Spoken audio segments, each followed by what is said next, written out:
ನೇರ ಸಂಪರ್ಕದಲ್ಲಿದ್ದಾರೆ. ವಿನೋದ್, ತನ್ವೀರ್ ಸೇಠ್ ಅವರು ನೇರ ಅಸಮಾಧಾನ ಹೊರಹಾಕಿದ್ದಾರೆ. ಯಾರ್ಯಾರ ಮೇಲೆ ಅಸಮಾಧಾನ ಇದೆ ತನ್ವೀರ್ ಸೇಠ್ ಅವರಿಗೆ? ಯತೀಂದ್ರ ಅವರ ಮೇಲೆ ಯಾಕೆ ಇಷ್ಟೊಂದು ಮುನಿಸು ತನ್ವೀರ್ ಸೇಠ್ ಅವರಿಗೆ? ಕೇವಲ 5 ವರ್ಷ ಮುಖ್ಯಮಂತ್ರಿ ಆಗಿರ್ತಾರೆ ನನ್ನಪ್ಪ ಅಂತೇಳಿ ಹೇಳಿದ್ದಕ್ಕೇನಾ ಅಥವಾ ಬೇರೆ ಏನಾದ್ರೂ ಕಾರಣಗಳಿದೆಯಾ? ಏನೇನ್ ಹೈಡ್ರಾಮಾ ಆಯ್ತು ಕಾರ್ಯಕ್ರಮದಲ್ಲಿ ವಿನೋದ್? ರಜತ್, ಈಗ ಬಹಳ ಪ್ರಮುಖವಾಗಿ ಕೇವಲ ಒಂದು ಕಾರಣ ಅಂತ ಹೇಳೋ ಆಗಿಲ್ಲ. ಈಗಾಗಲೇ ಸಿಎಂ ಸಿದ್ದರಾಮಯ್ಯ ಅವರು 5 ವರ್ಷ ಮುಖ್ಯಮಂತ್ರಿ ಅಂತೇಳಿ 2ನೇ ಅವಧಿಗೆ ಆಯ್ಕೆಯಾದಂತಹ ಸಂದರ್ಭದಲ್ಲಿ ಮೊದಲ ದಿನದಿಂದಲೂ ಕೂಡ ಸಿದ್ದರಾಮಯ್ಯ ಅವರು ಈ ಒಂದು ವಿಚಾರ ಹೇಳ್ಕೊಂಡು ಬರ್ತಾ ಇದ್ದಾರೆ. ಇದು ಒಂದು ಕಡೆ ಆದ್ರೆ, ಇನ್ನು 2023ರಲ್ಲಿ ಸಿಎಂ ಸಿದ್ದರಾಮಯ್ಯ ಆಯ್ಕೆ ಸಂದರ್ಭದಲ್ಲೂ ಕೂಡ ಮೊದಲ ದಿನದಲ್ಲೂ ಕೂಡ ಸಿಎಂ ಸಿದ್ದರಾಮಯ್ಯವರ ಪುತ್ರ ಡಾಕ್ಟರ್ ಯತೀಂದ್ರ ಸಿದ್ದರಾಮಯ್ಯ ವಿರುದ್ಧ ಗಂಭೀರವಾದಂತಹ ಆರೋಪ ಕೇಳಿ ಬರ್ತಾ ಇರುವಂತದ್ದು. ಎಲ್ಲಾ ಕ್ಷೇತ್ರಗಳಲ್ಲೂ ಕೂಡ ಇವರು ಕೈ ಆಡಿಸ್ತಾರೆ ಅಂತೇಳಿ. ಸೊ ಹೀಗಾಗಿ ನಿನ್ನೆ ಈ ಒಂದು ಅಸಮಾಧಾನ ಬಹಿರಂಗವಾಗಿ ಸ್ಫೋಟಗೊಂಡಿರುವಂತದ್ದು. ಬಹಳ ಪ್ರಮುಖವಾಗಿ ಈಗಾಗಲೇ ಜಾರ್ಜ್ ಅವರು ಕೂಡ ರಾಜೀನಾಮೆ ಕೊಡಕ್ಕೆ ಮುಂದಾಗಿದ್ರು ಅನ್ನುವಂತಹ ಮಾತುಗಳು ಚರ್ಚೆಗಳು ದೊಡ್ಡ ಮಟ್ಟದಲ್ಲಿ ಆಗ್ತಾ ಇತ್ತು. ಆ ಸಂದರ್ಭದಲ್ಲೂ ಕೂಡ ಜಾರ್ಜ್ ಅವರ ಈ ಒಂದು ಮಾತನ್ನ ನಿರಾಕರಣೆ ಮಾಡಿದ್ರು. ಆದ್ರೆ ನಿನ್ನೆ ಬಹಿರಂಗವಾಗಿಯೇ ಶಾಸಕ ತನ್ವೀರ್ ಸೇಠ್ ಕೆಪಿಸಿಸಿ ಕಾರ್ಯಾಧ್ಯಕ್ಷರಾಗಿದ್ದಾರೆ. ಜೊತೆಗೆ ಮೈಸೂರು ಈಗಾಗಲೇ ಸುಮಾರು 5 ಬಾರಿ ಶಾಸಕರಾಗಿ ಆಯ್ಕೆಯಾಗಿರುವಂತಹ ತನ್ವೀರ್ ಸೇಠ್ ಅವರು ಬಹಿರಂಗವಾಗಿ ಗೃಹ ಸಚಿವ ಡಾಕ್ಟರ್ ಪರಮೇಶ್ವರ್ ಮುಂದೆ ಅಸಮಾಧಾನ ವ್ಯಕ್ತಪಡಿಸ್ತಾ ಇರುವಂತದ್ದು. ಬಹಳ ಪ್ರಮುಖವಾಗಿ ಕ್ಷೇತ್ರದ ವಿಚಾರವಾಗಿ, ಜೊತೆಗೆ ಅಧಿಕಾರಿಗಳು ನನ್ನ ಮಾತನ್ನ ಕೇಳ್ತಾ ಇಲ್ಲ ಅಂತೇಳಿ. ಈ ಜೊತೆಗೆ ಈಗಾಗಲೇ ಯತೀಂದ್ರ ಸಿದ್ದರಾಮಯ್ಯ ಅವರು ಕೂಡ ನನ್ನ ಕ್ಷೇತ್ರದಲ್ಲೂ ಕೂಡ ಕೈ ಆಡಿಸ್ತಾ ಇದ್ದಾರೆ. ಸೊ ಹೀಗಾಗಿ ಅಧಿಕಾರಿಗಳು ನನ್ನ ಮಾತನ್ನ ಕೇಳ್ತಾ ಇಲ್ಲ ಅಂತೇಳಿ ಇದನ್ನ ಸರಿಪಡಿಸುವಂತೆ ನಿನ್ನೆ ಗೃಹ ಸಚಿವ ಡಾಕ್ಟರ್ ಜಿ ಪರಮೇಶ್ವರ್ ಅವರು ಮೈಸೂರಿಗೆ ಬಂದಿದ್ರು. ಆ ಸಂದರ್ಭದಲ್ಲಿ ಬಹಿರಂಗವಾಗಿ ತಮ್ಮ ಅಸಮಾಧಾನ ವ್ಯಕ್ತಪಡಿಸಿದ್ದಾರೆ. ಜೊತೆಗೆ ಸಿದ್ಧಾರ್ಥ ಟ್ರಾಫಿಕ್ ಪೊಲೀಸ್ ಠಾಣೆ ಉದ್ಘಾಟನೆ ಇತ್ತು. ಆ ಪೊಲೀಸ್ ಠಾಣೆ ಉದ್ಘಾಟನೆಗೂ ಕೂಡ ಅವರು ಹೋಗಿರಲಿಲ್ಲ. ಸೊ ಹೀಗಾಗಿ ಎಲ್ಲೋ ಒಂದು ಕಡೆ ಗೃಹ ಸಚಿವ ಡಾಕ್ಟರ್ ಜಿ ಪರಮೇಶ್ವರ್ ಇರಬಹುದು, ಜೊತೆಗೆ ಇಲ್ಲಿತರ ಶಾಸಕರೆಲ್ಲರೂ ಕೂಡ ಅವರ ಭರವಸೆಗೆ ಪ್ರಯತ್ನವನ್ನು ಮಾಡ್ತಾರೆ. ಆದ್ರೆ ನಾನು ಸ್ಟೇಜ್ಗೆ ಬಂದ್ರೆ ಬೇರೆ ರೀತಿಯ ಮಾತನ್ನ ಆಡಬೇಕಾಗುತ್ತೆ. ಜೊತೆಗೆ ಇಲ್ಲೂ ಕೂಡ ನಾನು ಎಲ್ಲಿ ಈ ಒಂದು ವಿಚಾರ ಸ್ಪಷ್ಟಪಡಿಸಬೇಕು ಅಲ್ಲಿ ಎಲ್ಲವನ್ನೂ ಕೂಡ ಹೇಳ್ತೀನಿ ಅನ್ನೋ ಮಾತುಗಳು ಕೂಡ ಹೇಳಿದ್ರು. ನಾನು ಯಾವುದೇ ಕಾರಣಕ್ಕೂ ಕೂಡ ಸ್ಟೇಜ್ಗೆ ಬರೋದಿಲ್ಲ ಅಂತ ಹೇಳಿ ತನ್ವೀರ್ ಸೇಠ್ ಅವರು ಬಹಿರಂಗವಾಗಿಯೇ ಗೃಹ ಸಚಿವ ಡಾಕ್ಟರ್ ಜಿ ಪರಮೇಶ್ವರ್ ಅವರಿಗೆ ತಮ್ಮ ಅಸಮಾಧಾನ ವ್ಯಕ್ತಪಡಿಸ್ತಾರೆ. ಜೊತೆಗೆ ಈಗಾಗಲೇ ಸಿದ್ಧಾರ್ಥ ಪೊಲೀಸ್ ಠಾಣೆ ಉದ್ಘಾಟನೆ ಸಂದರ್ಭದಲ್ಲೂ ಕೂಡ ಆದ್ರೆ ಉದಯಗಿರಿ ಪೊಲೀಸ್ ಠಾಣೆಗೆ ಈಗಾಗಲೇ ನಾನು 2 ಕೋಟಿ ಅನುದಾನವನ್ನು ಕೊಟ್ಟಿದ್ದೇನೆ. ಸೊ ಹೀಗಾಗಿ ಇಷ್ಟೆಲ್ಲಾ ಮಾಡಿದ್ರು ಕೂಡ ಅಧಿಕಾರಿಗಳು ನನ್ನ ಮಾತನ್ನ ಕೇಳ್ತಾ ಇಲ್ಲ. ಕಾಂಗ್ರೆಸ್ನ ಹಿರಿಯ ಶಾಸಕರಾಗಿದ್ದಾರೆ. ಮೈಸೂರು ರಾಜಕಾರಣದಲ್ಲಿ ತನ್ವೀರ್ ಸೇಠದಲ್ಲಿ ತಮ್ಮದೇ ಆದಂತಹ ಚಾಪನ ಮೂಡಿಸಿರುವಂತದ್ದು.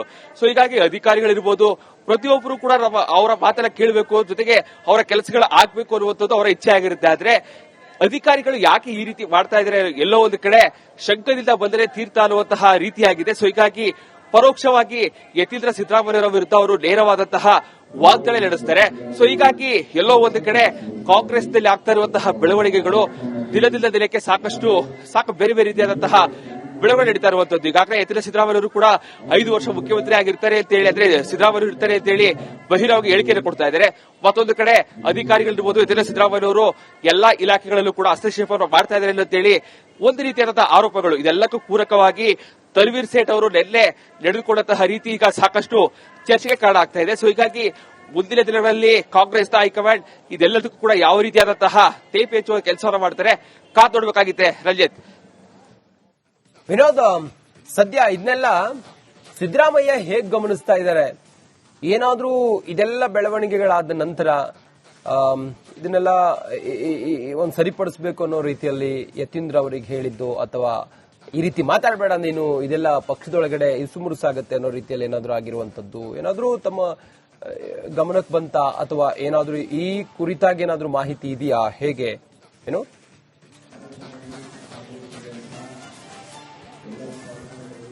ಸಿದ್ದರಾಮಯ್ಯನವರ ವಿಚಾರವಾಗಿ, ಅಂದ್ರೆ ಯತೀಂದ್ರ ಸಿದ್ದರಾಮಯ್ಯನವರ ವಿಚಾರವಾಗಿ ಸಿದ್ದರಾಮಯ್ಯರಿಗೆ ಗೊತ್ತಿಲ್ಲದೆ ಇರುವಂತದ್ದು ಏನೂ ಇಲ್ಲ. ಯಾಕಂತಂದ್ರೆ ಈ ಹಿಂದೆನೂ ಕೂಡ 5 ವರ್ಷ ಮುಖ್ಯಮಂತ್ರಿ ಆಗಿರುವ ವಿಚಾರದಲ್ಲಿ ಮಾತನಾಡಬಾರು ಅಂತ ಹೇಳಿ ಹೈಕಮಾಂಡ್ ಒಂದು ಸೂಚನೆ ಬಂದಿದ್ರು ಕೂಡ ಕೆಲ ದಿನಗಳ ಕಾಲ ಮಾತ್ರ ಅವರು ಸುಮ್ಮನಿದ್ರು. ಅದಾದ ಬಳಿಕ ಕಳೆದ 2 ದಿನಗಳಿಂದ ಮೈಸೂರಿನಲ್ಲೂ ಕೂಡ ಕೊಟ್ಟಂತಹ ಹೇಳಿಕೆ ಈಗಾಗಲೇ ಹೈಕಮಾಂಡ್ ನಿಂದ ಬಂದಿದೆ, ನಮ್ಮ ತಂದೆಗೆ ಸಿಗ್ನಲ್ ಬಂದಿದೆ. ಸೊ ಹೀಗಾಗಿ 5 ವರ್ಷ ಪೂರೈಸ್ತಾರೆ ಅಂತ ಹೇಳಿ ಸೊ ಈ ರೀತಿಯಾಗಿ ಬಹಿರಂಗವಾಗಿ ಹೇಳಿಕೆಯನ್ನು ಕೊಡ್ತಾ ನೋಡ್ತಾ ಇದ್ರೆ ಎಲ್ಲೋ ಒಂದು ಕಡೆ ಸಿದ್ದರಾಮಯ್ಯನವರು ತಮ್ಮ ಮಾತನ್ನ ಅವರ ಪುತ್ರನ ಮೂಲಕವಾಗಿ ಹೇಳಿಸ್ತಾ ಇದ್ದಾರಾ ಅನ್ನುವಂತಹ ಅನುಮಾನಗಳು ಕಾಡ್ತಾ ಇದೆ. ಯಾಕಂತಂದ್ರೆ ರಾಜ್ಯದ ಮುಖ್ಯಮಂತ್ರಿ ಆಗಿರುವಂತವರಿಗೆ ಪ್ರತಿಯೊಂದು ಇಂಚಿಂಚು ವಿಚಾರಗಳು ಕೂಡ ಈಗಾಗಲೇ ಗೊತ್ತಿರುತ್ತೆ. ಯಾರು ಏನ್ ಮಾತಾಡ್ತಾರೆ, ಎಲ್ಲಿ ಯಾವ ಮಾತನ್ನ ಹಾಡಿರ್ತಾರೆ, ಪ್ರತಿಯೊಂದು ಕೂಡ ಗೊತ್ತಿರುತ್ತೆ. ತಮ್ಮ ಪುತ್ರ ಪ್ರತಿನಿತ್ಯ ಹಾಡ್ತಾ ಇರುವಂತಹ ಮಾತುಗಳು ಕೂಡ ಸಿದ್ದರಾಮಯ್ಯರಿಗೆ ಗೊತ್ತಿರುತ್ತೆ. ಆದ್ರೆ ಇದಕ್ಕೆ ಕಡಿವಾಣ ಹಾಕೋದಕ್ಕೆ ಸಿದ್ದರಾಮಯ್ಯರಿಗೆ ಸಾಧ್ಯ ಆಗ್ತಾ ಇಲ್ವಾ ಅನ್ನುವಂಥದ್ದು ಈಗ ಪ್ರಶ್ನೆ ಕಾಡ್ತಾ ಇರುವಂತದ್ದು. ಯಾಕಂತಂದ್ರೆ ಕಾಂಗ್ರೆಸ್ ಅಂತಂದ್ರೆ ಎಲ್ಲೋ ಒಂದ್ ಕಡೆ ಹೈಕಮಾಂಡ್ ಹೇಳಿದಂಗೆ ಪ್ರತಿಯೊಂದು ಕೂಡ ನಡೆಯುತ್ತೆ. ಆದ್ರೆ ಹೈಕಮಾಂಡ್ ಯಾರು ಕೂಡ ಮಾತನಾಡಬಾರ್ದು ಅಂತ ಹೇಳಿದ್ರು ಕೂಡ ಈ ರೀತಿಯಾಗಿ ಬಹಿರಂಗವಾಗಿ ಪ್ರತಿಯೊಂದು ಹೇಳಿಕೆಯನ್ನು ಕೊಡ್ತಾ ಇರುವಂತದ್ದು. ಜೊತೆಗೆ ಪ್ರತಿಯೊಂದು ಇಲಾಖೆಗಳಲ್ಲೂ ಕೂಡ ಹಸ್ತಕ್ಷೇಪವನ್ನು ಮಾಡ್ತಾ ಇರುವಂತದ್ದು ನಿಜಕ್ಕೂ ಕೂಡ ಸಾಕಷ್ಟು ಚರ್ಚೆಗಳಾಗ್ತಾ ಇರುವಂತದ್ದು. ಸಿದ್ದರಾಮಯ್ಯವ್ರಿಗೆ ಇವತ್ತು ನೆನ್ನೆ ಮೊನ್ನೆ ರಾಜಕಾರಣಿ ಅಲ್ಲ, ಕಳೆದ 30-40 ವರ್ಷಗಳಿಂದ ಅವರು ರಾಜಕಾರಣ ಮಾಡ್ಕೊಂಡು ಬಂದಿದ್ದಾರೆ. ಸೊ ಹೀಗಾಗಿ ಪ್ರತಿಯೊಂದು ಕೂಡ ಅವರಿಗೆ ಗೊತ್ತಿರುತ್ತೆ. ಅವರ ಮಾತನ್ನ ಅವರ ಪುತ್ರ ಈ ರೀತಿಯಾಗಿ ಆಡ್ತಾ ಇದ್ದಾರಾ ಅನ್ನುವಂಥದ್ದು. ಜೊತೆಗೆ ಕಾಂಗ್ರೆಸ್ ನಡೀತಾ ಇರುವಂತಹ ಬೆಳವಣಿಗೆಗಿರ್ಬೋದು, ಜೊತೆಗೆ ಸಿದ್ದರಾಮಯ್ಯವ್ರಿಗೆ ಇರುವಂತಹ ಒಂದು ಶಕ್ತಿ ಎಲ್ಲವನ್ನೂ ಕೂಡ ಗೊತ್ತಿದ್ದು ಅವರ ಪುತ್ರ ಯತೀಂದ್ರ ಸಿದ್ದರಾಮಯ್ಯವರು ಈ ರೀತಿಯಾದಂತಹ ನಡೆಯನ್ನು ಅನುಸರಿಸ ಅನ್ನುವಂತಹ ಅನುಮಾನಗಳು ಕಾಡ್ತಾರೆ. ಯಾಕಂತಂದ್ರೆ ಪ್ರತಿಯೊಂದು ಕೂಡ ಕಾಂಗ್ರೆಸ್ನ ಹೈಕಮಾಂಡ್ ಸಿದ್ದರಾಮಯ್ಯವರು ಎಷ್ಟರ ಮಟ್ಟಿಗೆ ನಂಬಿಕೆ ಇಟ್ಟಿದ್ದಾರೆ. ಸೊ ಹೀಗಾಗಿ ತಮ್ಮ ತಂದೆಗೆ ದೊಡ್ಡ ಮಟ್ಟದ ಹೈಕಮಾಂಡ್ ಶಕ್ತಿ ಇದೆ. ಸೊ ಹೀಗಾಗಿ ಏನು ಮಾಡೋದು ನಡೆಯುತ್ತೆ ಅನ್ನುವಂಥದ್ದು ಯತೀಂದ್ರ ಸಿದ್ದರಾಮಯ್ಯವರಿಗೆ ಮನಸ್ಸಿಗೆ ಬಂದಿದೆಯಾ ಅನ್ನುವಂತಹ ಅನುಮಾನಗಳಿಗೆ ಕಾಡ್ತಾ ಇದೆ. ಸೊ ಹೀಗಾಗಿ ಡಿ.ಕೆ. ಶಿವಕುಮಾರ್ ಅವರು ಒಂದು ಪವರ್ ಆಫ್ ಸೆಂಟರ್ ಇಟ್ಕೊಂಡಿದ್ದಾರೆ. ಸೊ ಹೀಗಾಗಿ ಮುಂದಿನ ದಿನಗಳಲ್ಲಿ ಅವರು ಯಾವ ರೀತಿಯಾದಂತಹ ಕೌಂಟರ್ ಕೊಡಕ್ಕೆ ಶುರು ಮಾಡ್ತಾರೆ ಅನ್ನೋದು ಕೂಡ ಈಗ ಸಾಕಷ್ಟು ಕುತೂಹಲ ಕೂಡ ಮೂಡಿಸ್ತಾ ಇರುವಂತದ್ದು. ರಂಜಿತ್, ವಿನೋದ್, ಥ್ಯಾಂಕ್ ಯು ನಿಮ್ಮೆಲ್ಲ ಮಾಹಿತಿಗಾಗಿ.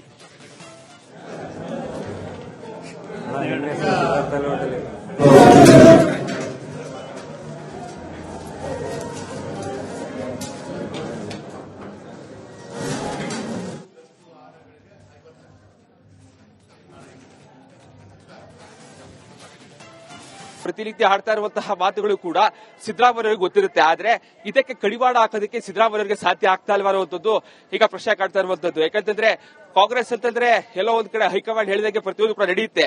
ಆದ್ರೆ ಹೈಕಮಾಂಡ್ ಯಾರು ಕೂಡ ಮಾತನಾಡಬಾರ್ದು ಅಂತ ಹೇಳಿದ್ರು ಕೂಡ ಈ ರೀತಿಯಾಗಿ ಬಹಿರಂಗವಾಗಿ ಪ್ರತಿಯೊಂದು ಹೇಳಿಕೆಯನ್ನು ಕೊಡ್ತಾ ಇರುವಂತದ್ದು. ಜೊತೆಗೆ ಪ್ರತಿಯೊಂದು ಇಲಾಖೆಗಳಲ್ಲೂ ಕೂಡ ಹಸ್ತಕ್ಷೇಪವನ್ನು ಮಾಡ್ತಾ ಇರುವಂತದ್ದು ನಿಜಕ್ಕೂ ಕೂಡ ಸಾಕಷ್ಟು ಚರ್ಚೆಗಳಾಗ್ತಾ ಇರುವಂತದ್ದು. ಸಿದ್ದರಾಮಯ್ಯವ್ರಿಗೆ ಇವತ್ತು ನೆನ್ನೆ ಮೊನ್ನೆ ರಾಜಕಾರಣಿ ಅಲ್ಲ, ಕಳೆದ 30-40 ವರ್ಷಗಳಿಂದ ಅವರು ರಾಜಕಾರಣ ಮಾಡ್ಕೊಂಡು ಬಂದಿದ್ದಾರೆ. ಸೊ ಹೀಗಾಗಿ ಪ್ರತಿಯೊಂದು ಕೂಡ ಅವರಿಗೆ ಗೊತ್ತಿರುತ್ತೆ. ಅವರ ಮಾತನ್ನ ಅವರ ಪುತ್ರ ಈ ರೀತಿಯಾಗಿ ಆಡ್ತಾ ಇದ್ದಾರಾ ಅನ್ನುವಂಥದ್ದು. ಜೊತೆಗೆ ಕಾಂಗ್ರೆಸ್ ನಡೀತಾ ಇರುವಂತಹ ಬೆಳವಣಿಗೆಗಿರ್ಬೋದು, ಜೊತೆಗೆ ಸಿದ್ದರಾಮಯ್ಯವ್ರಿಗೆ ಇರುವಂತಹ ಒಂದು ಶಕ್ತಿ ಎಲ್ಲವನ್ನೂ ಕೂಡ ಗೊತ್ತಿದ್ದು ಅವರ ಪುತ್ರ ಯತೀಂದ್ರ ಸಿದ್ದರಾಮಯ್ಯವರು ಈ ರೀತಿಯಾದಂತಹ ನಡೆಯನ್ನು ಅನುಸರಿಸ ಅನ್ನುವಂತಹ ಅನುಮಾನಗಳು ಕಾಡ್ತಾರೆ. ಯಾಕಂತಂದ್ರೆ ಪ್ರತಿಯೊಂದು ಕೂಡ ಕಾಂಗ್ರೆಸ್ನ ಹೈಕಮಾಂಡ್ ಸಿದ್ದರಾಮಯ್ಯವರು ಎಷ್ಟರ ಮಟ್ಟಿಗೆ ನಂಬಿಕೆ ಇಟ್ಟಿದ್ದಾರೆ. ಸೊ ಹೀಗಾಗಿ ತಮ್ಮ ತಂದೆಗೆ ದೊಡ್ಡ ಮಟ್ಟದ ಹೈಕಮಾಂಡ್ ಶಕ್ತಿ ಇದೆ. ಸೊ ಹೀಗಾಗಿ ಏನು ಮಾಡೋದು ನಡೆಯುತ್ತೆ ಅನ್ನುವಂಥದ್ದು ಯತೀಂದ್ರ ಸಿದ್ದರಾಮಯ್ಯವರಿಗೆ ಮನಸ್ಸಿಗೆ ಬಂದಿದೆಯಾ ಅನ್ನುವಂತಹ ಅನುಮಾನಗಳಿಗೆ ಕಾಡ್ತಾ ಇದೆ. ಸೊ ಹೀಗಾಗಿ ಡಿ.ಕೆ. ಶಿವಕುಮಾರ್ ಅವರು ಒಂದು ಪವರ್ ಆಫ್ ಸೆಂಟರ್ ಇಟ್ಕೊಂಡಿದ್ದಾರೆ. ಸೊ ಹೀಗಾಗಿ ಮುಂದಿನ ದಿನಗಳಲ್ಲಿ ಅವರು ಯಾವ ರೀತಿಯಾದಂತಹ ಕೌಂಟರ್ ಕೊಡಕ್ಕೆ ಶುರು ಮಾಡ್ತಾರೆ ಅನ್ನೋದು ಕೂಡ ಈಗ ಸಾಕಷ್ಟು ಕುತೂಹಲ ಕೂಡ ಮೂಡಿಸ್ತಾ ಇರುವಂತದ್ದು. ರಂಜಿತ್, ವಿನೋದ್, ಥ್ಯಾಂಕ್ ಯು ನಿಮ್ಮೆಲ್ಲ ಮಾಹಿತಿಗಾಗಿ.